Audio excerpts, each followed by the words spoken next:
में हमारे साथियों ने हमें लोकसभा का चुनाव पुणे शहर से, पुणे लोकसभा कॉन्स्टिट्यूंसी से लड़ने के लिए बाध्य किया। मैं लड़ना नहीं चाहता था, लेकिन साथियों ने मिलकर निर्णय किया और हमेशा हम टीम वर्क होता है, तो मैं बात मान ली मैंने साथियों की। और निश्चित रूप से मैं ज्यादा उस पर बात नहीं करूंगा, लेकिन वो उस चुनाव में एक कार्यकर्ता के तौर पर काफी ट्रेनिंग हुआ, काफी समृद्ध किया मुझे। मैं चुनाव हारा, लेकिन व्यवस्था समझ में आने में काफी मदद हुई उस चुनाव लड़ने की। और चुनाव हार गया, लेकिन चुनाव जब लड़ा तो उस समय की मीडिया ने और लोगों ने हमें, जो दो प्रमुख दल थे कांग्रेस और बीजेपी, तो कांग्रेस, बीजेपी और आम आदमी पार्टी के सुभाष वारे, तो मतलब पूरे चुनाव में तीनों पार्टियों की इक्वली चर्चा होती थी। माध्यमों ने भी बिना पैसा दिए, बिना वर्गणी दिए, माध्यमों ने भी उसी तरीके से हमें ये दिया, प्रचारित किया। तो हम बहुत सम्मान के साथ चुनाव लड़े। और पैसा भी लोगों ने दिया, काफी पैसा दिया। एक मतलब इतना सारा पैसा उस समय मेरे अकाउंट में आया था, पार्टी के मेरे अकाउंट में, कि महाराष्ट्र के बाकी लगभग 12 उम्मीदवारों को मेरे अकाउंट से पैसा गया चुनाव लड़ने के लिए।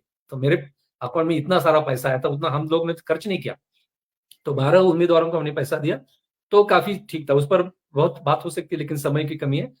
और जैसे 2014 में चुनाव लड़ा, अप्रैल के महीने में, और 2014 के दिसंबर महीने में हमने एसएम जोशी सोशलिस्ट फाउंडेशन के माध्यम से संविधान साक्षरता अभियान शुरू किया। आज 10 साल हो गए उसे, और मुझे अभिमान है इस बात का कि 10 साल पहले जो अभियान हम लोगों ने शुरू किया, उस मुद्दे पे 2024 के लोकसभा चुनाव लड़े गए।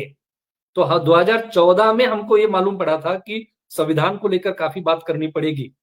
और 2014 में जो पहला उपक्रम किया था एसएम जोशी फाउंडेशन में, मैं सेक्रेटरी था उस फाउंडेशन का तब, तो पहला था कि संविधान के ऊपर बोलने वाले वक्ताओं का प्रशिक्षण, पहला उपक्रम ये था। तो उसके माध्यम से जो काम शुरू हुआ, डॉक्टर साहब, अभिमान इस बात का है कि आज महाराष्ट्र में नौजवानों के जो 2-3 ग्रुप है, वहां उस ग्रुप में लगभग 100 से ज्यादा ऐसे नौजवान हैं, जिसमें युवतियां भी है, युवक भी है, जो कहीं भी जाके कम से कम 1 घंटा संविधान के ऊपर बात करते।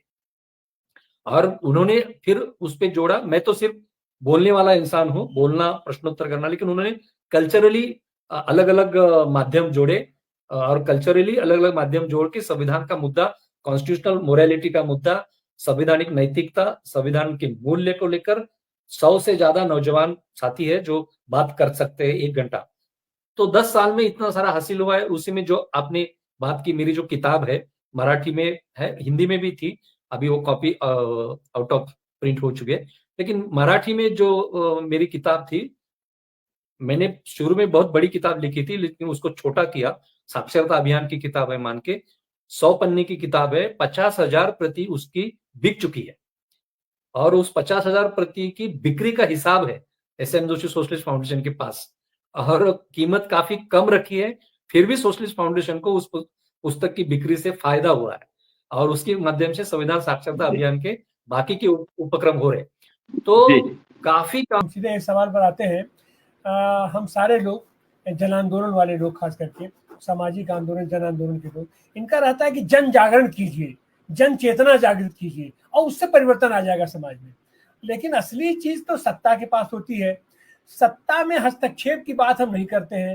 राजनीतिक आंदोलन से, राजनीति से हम एक तरीके से घृणा करते हैं, नफरत करते हैं। इसमें भाग नहीं लेना चाहिए, बहुत गंदगी उसमें है। लेकिन सवाल ये उठता है कि बिना उसके हम राजनीतिक, हम चाहे जितना जन चेतना हम जागृत कर दे। अभी हमने देखा कि मेधा पाटेकर से ये बड़ा जन आंदोलनकारी इसमें कौन है। अभी अपने किसान आंदोलन के लिए चंदूनी से बड़ा ये किसान नेता कौन था। लेकिन जब ये लोग चुनाव लड़ते हैं तो उस समय वास्तविक हकीकत पता चल जाती है। और जब चुनाव में इनके अनुकूल निर्णय नहीं आते तब भी इनको परेशानी होती है कि भाई ऐसा क्या हुआ, ऐसा नहीं हुआ, चलो अगली बार होगा। तो क्या ऐसे ये जन आंदोलनकारी लोगों को, सामाजिक आंदोलनकारी लोगों को, और आपको भी मैं पूछने मानता हूं, अपने राष्ट्रीय दल को, क्या इन लोगों को सीधे तौर पर राजनीति में हस्तक्षेप नहीं करना चाहिए, राजनीति में जाकर के? देखिए, मतलब परिवर्तन जो होगा वो परिवर्तन के अलग अलग माध्यम होते हैं। और आपका जो सवाल है वो तो मेरे पहले वाले उत्तर में आया है कि मैंने खुद चुनाव लड़ा है, और आज भी मैं किसी पॉलिटिकल पार्टी का मेंबर नहीं हूं, लेकिन महाराष्ट्र के चुनाव, अभी आने वाले चुनाव हो या फिर जो लोकसभा के चुनाव हुए, उसमें हम इंडिया फ्रंट के लिए मैदान में थे, इंडिया फ्रंट के उम्मीदवारों के लिए प्रचार भी करते थे, तो भूमिका लेकर खड़े थे।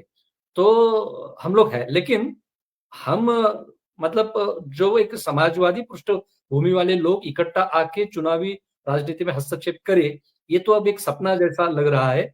लेकिन मैं ये कहूंगा कि चुनाव में भूमिका होनी चाहिए। चुनाव के समय घर बैठना मंजूर नहीं है। जो भी हो उस समय जो अच्छा लगे उसके लिए मैदान में उतरना चाहिए, लेकिन परिवर्तन जो है वो परिवर्तन अलग अलग माध्यम से आएगा। चुनावी राजनीति में अपनी भूमिका ले लो, और जो भी संभव हो, पॉलिटिकल साइंस का वो स्टेटमेंट है कि politics is a art of best possible alternative. Politics is a art of best possible alternative. उस हिसाब से चुनाव में काम करना चाहिए। लेकिन आजकल मुझे ये लग रहा है कि 75 साल का जो लोकतंत्र का अनुभव है हमारा, उस 75 साल के अनुभव ने सरकार नाम की व्यवस्था को काफी, मतलब बहुत ही मजबूत कर रखा है, और उसे मजबूत करने में हम लोग ही जिम्मेदार हैं। क्योंकि हम लोगों ने इतने सारे मोर्चे निकाले। मेरे संविधान की किताब के पहले पन्ने पर यह लिखा है कि आप जब सरकार के खिलाफ मोर्चा लेकर जाते हो, तो आपको लगता है कि आप सरकार को गालियां दे रहे हो, लेकिन आपका मोर्चा इस बात का सबूत होता है कि आप सरकार नाम की व्यवस्था से अनुशासित होना कबूल कर रहे हो।